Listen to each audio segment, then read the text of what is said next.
The second phase of the interview was the profile and what you have written on the form and what you bring to the table by based on your past events and experiences.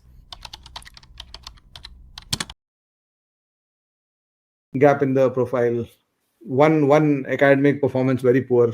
All academic performance very poor. How do I turn these things around? See, the first thing that I would tell is that when you are writing your particular form, and especially those answers that you have to write, not just your, the facts that you have to capture there, you have to be very cognizant of what you are writing and why you are writing that, because you are going to be asked more about some of these kind of things, rather than being asked about the things like, why are your scores so low? It's very unlikely that kind of a question that you faced, that your college is a very poor college or a very bad college. People tell me the part that I got a bit of a poor mark in my final exam, or if I did not do well in my graduation, is because I was preparing for competitive exams. And I'm not very happy about that response. You are supposed to put 100% in your current, whatever you are committed to do. If you are the one who basically picks something, and means you are the one who basically meets a friend and spends 70% of the time looking at your mobile phone, then you are basically not the right person to pursue a course like management. The logic is, if you can't manage two things, how will you manage a company of 1,000 crores 20 years later? You can't manage. And you did not prioritize. Means at the point of the thing is that you made it to this particular interview panel. It must be a big achievement for you. But please remember that everybody that you saw outside achieved that already. Please remember that the person who has gone through your particular form has gone through a lot of those write-ups, forms, and they understand a bit of a trend. They have their own intuitions to understand some of these part of things. But also the part that is very critical is that you yourself should have some points in what you have written as a highlight, which you want. Because a lot of interviewers, including me, would ask that, is there any specific part of this particular form that you feel we should talk about?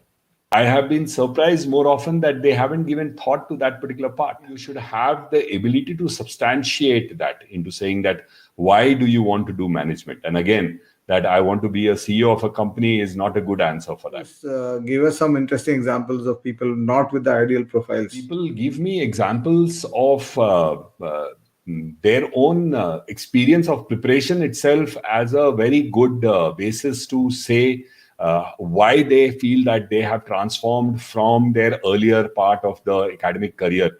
I was doing my graduation on the basis of borrowed ideas and hearsays. But when I went through my graduation, it opened my eyes about the opportunities, about my own self. And now I have made this kind of a choice. And in the last 6 months or in the last 1 year, when I was actually doing my preparation, I have spent considerable number of hours each day making progress, very systematically structuring. So besides the fact that I managed to get a call from an institute like this, it has also given me a great structure that I feel will help me serve in the long run on doing that. So this is actually one of the person who told me this particular thing. To highlight that change that happened to you. You don't even have to kind of say that I have already excelled or I have something to show, because might not have some of those kind of things as such, but you are just saying that I am a mature person. So, the point is that we all are the product of the brain development, the different parts of our brain development that happens in different part of our growing up, right? And one of the critical part of your brain actually develops in a later part of your life, which is in the adolescence. So what you need to say very clearly is that, hey, listen, I understand that I have developed from where I was into this particular thing. And I am so fertile and I am so excited and I am so committed that any opportunity that I get into now is going to give a result which is going to be very different from what I have achieved so far. Right. So the process has changed, so the outcome will change in the future. Right. And this automatically also leads to the next section into saying that, how do you see the future? How do you see yourself in the next few years? So you are kind of going from there. And there was one of the question that, hey, listen, I had good things and bad things in my form, and the interviewer by some chance picked the bad things. How do I get the person to move to the good things? Yeah, that was coming up quite a bit. Right.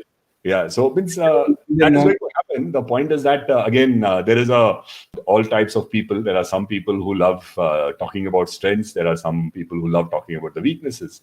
And you might come across somebody who has been in the weakness. But please remember that the interview is never one question, right?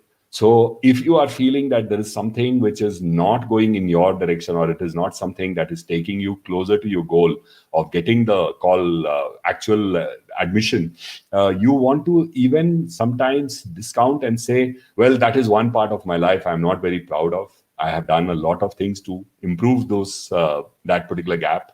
And I am quite sure that the learning that I got from that particular challenge has shaped me in a very different way in the future. So I'm glad that I had that experience, because I value what I learned because of that experience much more than some of the great successes that I have had in my life.